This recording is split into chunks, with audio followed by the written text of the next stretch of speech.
વાવ ગામનું હૃદય ગણાતું વેંજિયાસર તળાવ આજે પોતાની દુર્દશા પર આંસુ સારી રહ્યું છે।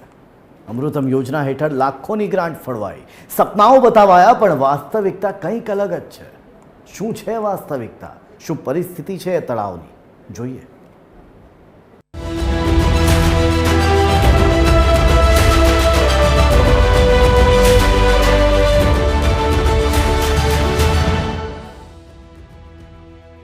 વાવ ગામની શાન ગણાતા વેંજિયાસર તળાવના બ્યુટિફિકેશન માટે ડીડીઓ કાર્તિક જીવાણીના અંગત રસથી 20 લાખથી વધુની ગ્રાન્ટ ફાળવવામાં આવી। તળાવમાં પથ્થર પિંચિંગ અને બ્લોક ફિટિંગનું કામ તો શરૂ થયું, પણ કોન્ટ્રાક્ટરની મનમાની સામે આવી।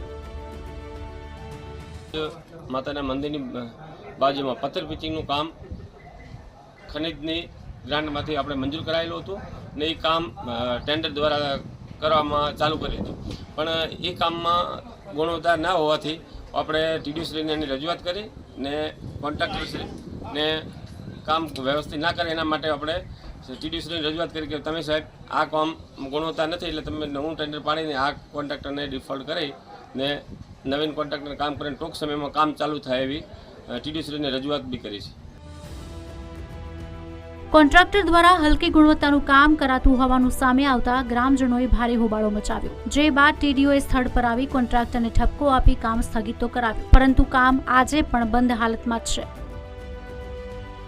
વાવની મધ્ય આવેલ વાવના હાર્દ સમાન વેંજિયાસર તળાવને રમણીય બનાવવા માટે ડીડીઓ સાહેબે અંગત રસ દાખવી સ્થળ મુલાકાત કરી અને પોતે 20 લાખથી પ્લસ ગ્રાન્ટ અમૃતમ યોજના અંતર્ગત ફાળવી હતી। તેની અંદર પથ્થર ફિટિંગ અને બ્લોક ફિટિંગનું કામ કાર્ય કરવાનું હતું અને કોન્ટ્રાક્ટર બેઝ ઉપર કોન્ટ્રાક્ટર આપવામાં આવ્યો હતો અને તે પથ્થર ફિટિંગનું કામ ચાલુ કરવામાં આવ્યું હતું, પરંતુ હલકી ગુણવત્તાનું કામ ચાલુ હોવાથી અમો ગ્રામ લોકોએ ભેળા મળી અને ટીડીઓ સાહેબને રજૂઆત કરી હતી। તો ટીડીઓ સાહેબે સ્થળની મુલાકાત લઈ અને આ કામ સ્થગિત કરાયું હતું અને આ કામ લગભગ 2 મહિનાથી બંધ છે। ચોમાસું નજીક હોવા છતાં તળાવનું કામ અધૂરું રહેતા લાખો રૂપિયા ધોવાઈ જવાની ભીતિ છે। ત્યારે આ અંગે ટીડીઓનો સંપર્ક કરતા તેમનો ફોન સ્વિચ ઓફ આવ્યો હતો। હવે જોવાનું એ રહેશે કે વરસાદ પહેલા તંત્ર જાગીને ગ્રામજનોની માંગ પૂરી કરશે કે નહીં। TV13 ગુજરાતી સાથે હાજાજી રાજપૂત, વાવ થરાદ।